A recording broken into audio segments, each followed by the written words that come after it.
Hey friend, I just wanted to jump on here and touch base with you because I have some super exciting news that I've been kind of sitting on for a few weeks now. I just signed a contract for a new book to be coming out in 2024, a long time from now. But here's the best part about it. You get to help me write it. And here's what I mean. It's going to be really fun and exciting. So about 10 years ago, when I was working with Priority Ministries, I put together this book, Guilt-Free Quiet Times. So many of you have read it. You have commented on it. We've talked about it. You've used it in your mentoring time, in your small groups, a whole lot of things. It's been beneficial from what I've heard. And so you're kind of familiar with it. It's this stripping away of the legalism on your time with the Lord has to look a certain way, and really giving you the freedom to spend time with God, however it is that works for your schedule, for your personality, for your stage of life, and all of those things. And it's been fun to kind of go along this journey with you.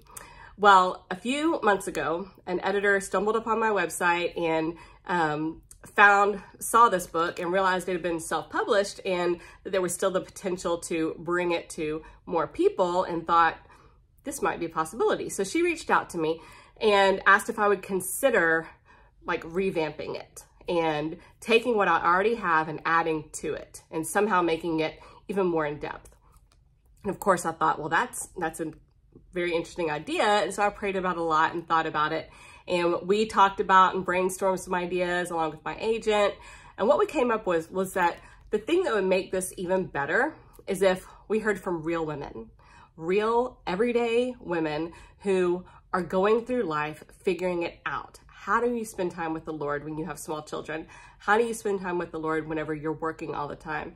How do you spend time with the Lord if you have dyslexia and you really can't read that well? How do you spend time with God if, you know, you're a night person and you're not a morning person? What if you love to journal? What if you don't love to journal? What if you just want to be outside with nature? Like, there's so many different variables that make us who we are, and that translates into how we spend time with Jesus.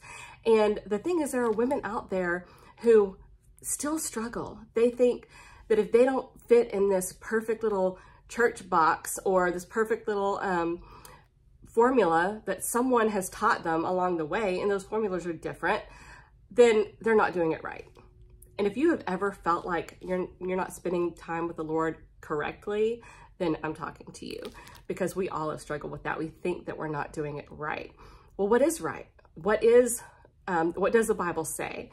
And so I've looked at that already, but now I want to hear your actual stories. I want to see what has worked for you. What tips do you have that could help someone else? And I want to share those in this book. And so I put together a little bit of an initial questionnaire, and I want you to look over it and see if there's some questions that you could answer. There's about 8 questions, but if you only answer 2 or 3, that's okay. If you misspell things, that's okay too. Like, just raw and honest and real, that's what I'm going for, okay? Don't give me church stuff, churchy answers. We don't need that. Give me raw, honest, and real, okay? We can work with that.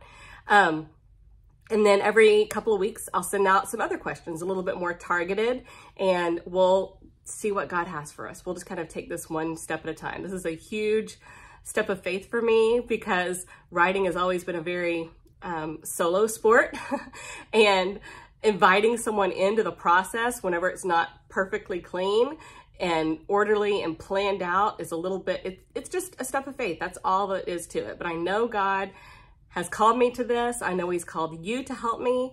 And so please be with me along this journey and participate and help.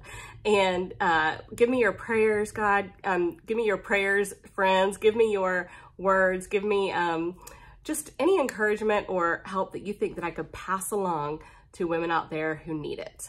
That's what we're going for. So thanks so much. I covet your prayers, and I'll keep you posted. And every couple of weeks, I'll let you know how it's going. All right. Thank you. See you later.